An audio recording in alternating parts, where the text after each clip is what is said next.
Hey everyone! Welcome to my channel. Today, I'm sharing an inspiring story about Sophia's journey of learning English. It's not just about mastering a language, but also about discovering herself and connecting with the world. Stay tuned. This story might just motivate you on your own language learning path. My name is Sophia. I grew up in a small town called Springfield. My family was simple. My parents worked hard, and they always wanted the best for me. As a little girl, I dreamed of traveling the world, but one thing stopped me. I didn't speak fluent English. I remember my first day at school. I was shy. I didn't know how to say hello to new friends. I wanted to speak, but the words wouldn't come out. I felt scared, like a bird stuck in a cage. My teacher smiled at me. She told me, "Sophia, don't worry. You will learn." Every night, I practiced English. My mom would help me. She would say, "One step at a time," and her words felt like a warm hug. Slowly, I learned new words. Each new word I learned from my Apple Book friend felt like a small victory. In high school, I was still nervous about speaking English. I would hide behind my books. But there was one moment that changed everything. It was during a school play. They asked me to speak one line on stage. My heart raced. I was scared, but I said so. The crowd clapped. I felt so happy. I cried. That day, I realized speaking English was not so scary. As I grew older, I wanted to learn more. My dream was to go to London. London felt so far away. I didn't know if I was ready. But one summer, I saved up money and booked a ticket. The day I left for London, my mom hugged me tightly. She whispered, "You're ready, Sophia." When I arrived in London, the city was big and beautiful. The buildings were tall. The streets were busy, but I felt lost. Everyone spoke so fast. I couldn't understand. My heart sank. I felt tears in my eyes. I missed home. I missed the slow, soft way my mom spoke to me. I walked around London, trying to talk to people. Sometimes they didn't understand me. I felt small, but I remembered what my teacher said. "Don't worry. You will learn." And I didn't give up. I started by learning new phrases every day. I would write them down in my notebook. Simple inquiries like, "Where is the train station?" Or "How much is this?" are important.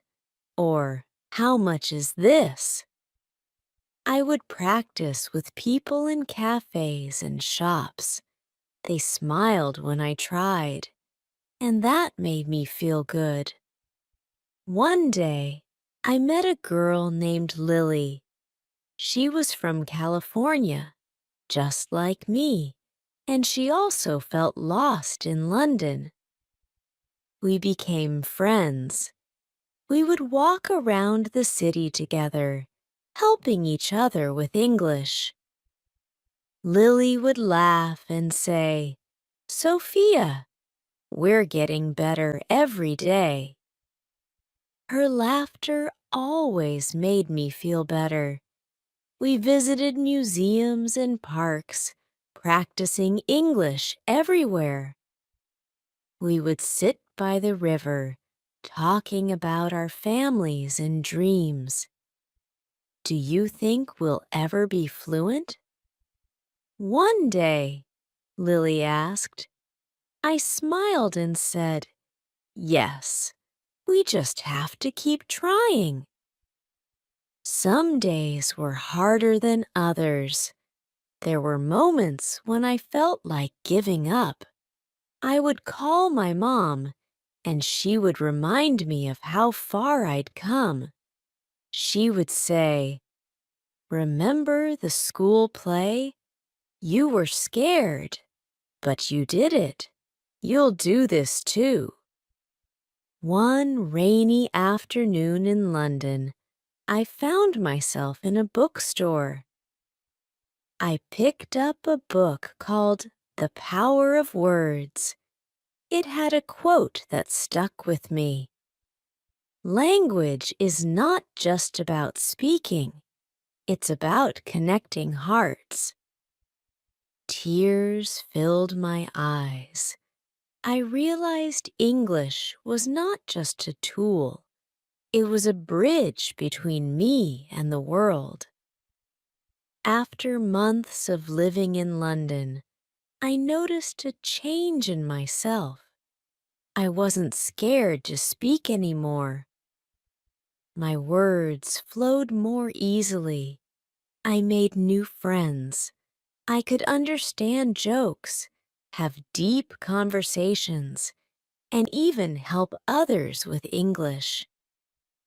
In the city, Lily and I joined an English club. Every week, we would meet people from all over the world, all of whom were learning English like us. We shared our stories, our struggles, and our victories. It was a place full of kindness and patience. No one judged you for making mistakes. In fact, they encouraged you to make them, because that's how we learn. One day, I stood in front of the group and gave a speech about my journey. I talked about my first day in school, the school play, and my trip to London. As I spoke, I felt tears in my eyes, but this time they were not tears of fear. They were tears of pride. I was proud of how far I had come. I told the group, English is not just a language. It's a key to new places, new people, and new dreams. Looking back, I see how learning English helped me grow. It gave me the confidence to travel, to meet new people, and to chase my dreams. Most importantly, it taught me that our stories connect us all, regardless of our origins. So here are some tips I learned on my journey. Start small. Every word is a step forward, just like I did with words like apple and book. Practice every day. Even if you're just talking to yourself in the mirror, it all helps. Don't be afraid to make mistakes. Mistakes are proof that you're trying. I made many, but each one taught me something new. Find a friend to learn with. Like Lily, a friend makes the journey less lonely and a lot more fun. Use English in real life. Talk to people, ask questions, even if you're nervous. Each conversation is practice. Believe in yourself. My mother also had faith in me. Confidence grows with time, but it starts with believing you can do it. Enjoy the process. Learning is not just about the end goal. In between, you make memories and meet people. English opened doors for me. It brought me to London, helped me make lifelong friends, and made me stronger. It taught me that if you take small steps every day, no dream is too big. Now I want to leave you with a thought. Language is not just words. It's the key to understanding hearts, dreams, and the world. As I spent more time in London, something magical happened. I began to love the city, the tall buildings, the busy streets, and the quiet parks all felt like home. I no longer felt lost. I felt free. It was as if learning English opened my eyes to the beauty around me. One day, while exploring a new part of the city, I found myself lost. I was nervous, but instead of panicking, I asked a stranger for directions. The man smiled and helped me find my way. It was a small moment, but I felt proud. I didn't need to hide anymore. I could communicate with the world around me. I began to notice that people were kinder when I spoke with confidence. They listened closely, and they appreciated my effort. I realized something important. It's not about speaking perfectly. It's about being brave enough to try. I started carrying a small notebook everywhere I went. I would write down new words I heard on the street, in cafes, or while talking to strangers. Each word felt like a treasure. Some days, I would sit by the river, flipping through my notebook, repeating the words to myself. One memory I hold close to my heart is the time I met Mrs. Williams, an old lady who lived near my apartment in London. She loved to garden, and every afternoon I would see her outside, tending to her flowers. One day, I gathered the courage to speak to her. I said, "Your flowers are beautiful." Her face lit up, and she invited me to sit with her. We talked for hours. She told me stories of her youth, of love and loss, of hope and dreams. Her voice was gentle, and her words were filled with wisdom. Sophia said, "Life is like a garden. It takes time, patience, and care, but if you give it love, it will blossom." Tears welled up in my eyes. Mrs. Williams' words stayed with me, reminding me that learning English, like life, was a process that required patience and love. One day, I faced a big challenge. I had to give a presentation in front of my class at the English club. My heart raced as I stood before my classmates. My hands were shaking, and I could feel the weight of everyone's eyes on me. But then I remembered Mrs. Williams' words. Life takes patience. I took a deep breath and began to speak. My voice was shaky at first, but as I continued, it became stronger. When I finished, the room was quiet for a moment. Then they clapped. I couldn't help but smile, feeling the warmth of their support. After the presentation, I sat in a park, thinking about how far I had come. I realized that English wasn't just a tool for communication. It had become a part of who I was.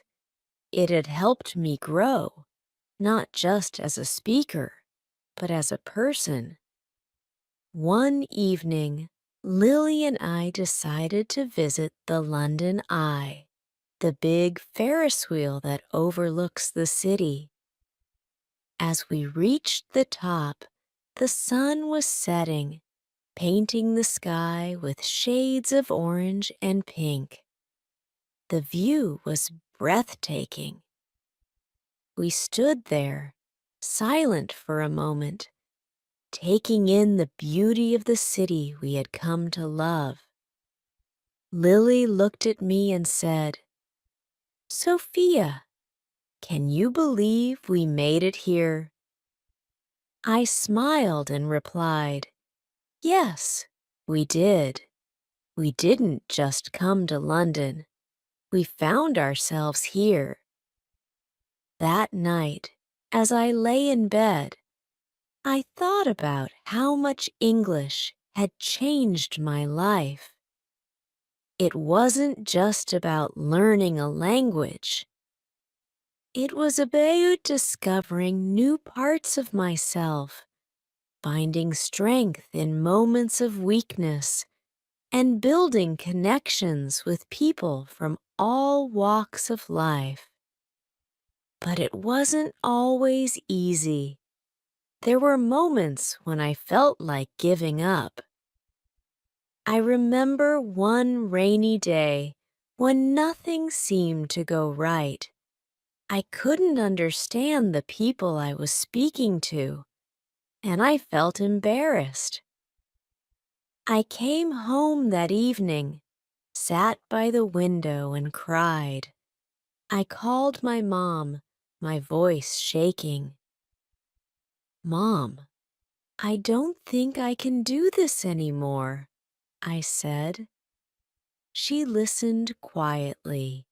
Then she said, "Sophia, remember the first time you rode a bike?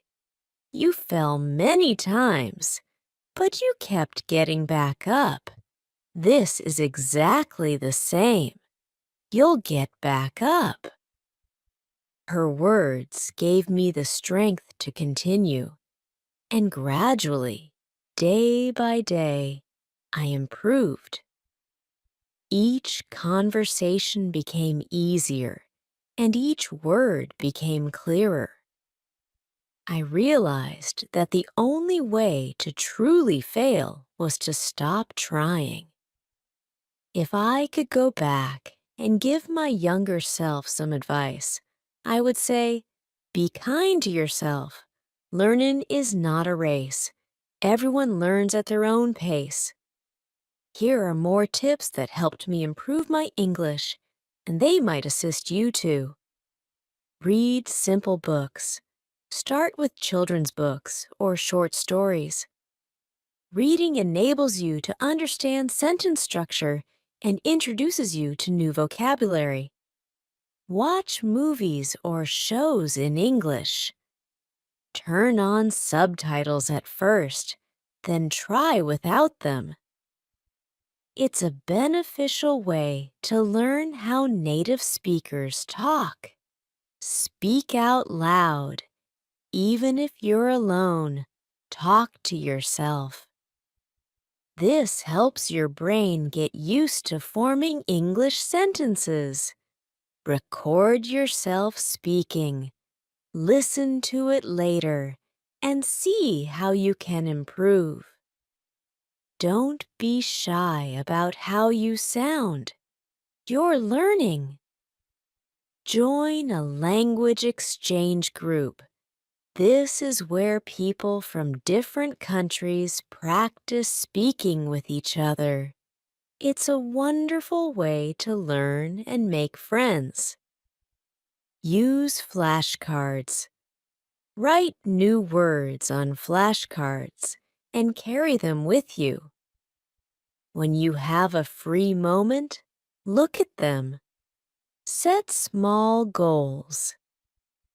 Instead of thinking about fluency, focus on little milestones like learning 5 new words a day or having a short conversation. English has given me so many gifts. It has taken me to places I never thought I'd go. It has introduced me to people who have changed my life. And most of all, it has given me the confidence to believe in myself. There's a beautiful thought I want to share with you. Every word you learn is a step towards a bigger world. This world is brimming with fresh opportunities, new friendships, and new dreams. As I sit here thinking about my journey, I realize that learning English wasn't just about mastering a language. It was about finding my voice. I've always harbored a voice within me, eagerly awaiting recognition. I believe we all have that voice. Whether you're just starting to learn English or you're on your way to fluency, remember that your voice matters. Even simple words can connect you to the world. Now, I want to ask you, what's your English learning story? How has it affected your life? Let's share our stories and inspire each other to keep going. Thanks for watching. If you've had your own experiences learning English or any language, feel free to share them in the comments below. Let's inspire and support each other. Don't forget to like, subscribe, and hit the notification bell for more stories and language tips. See you in the next video.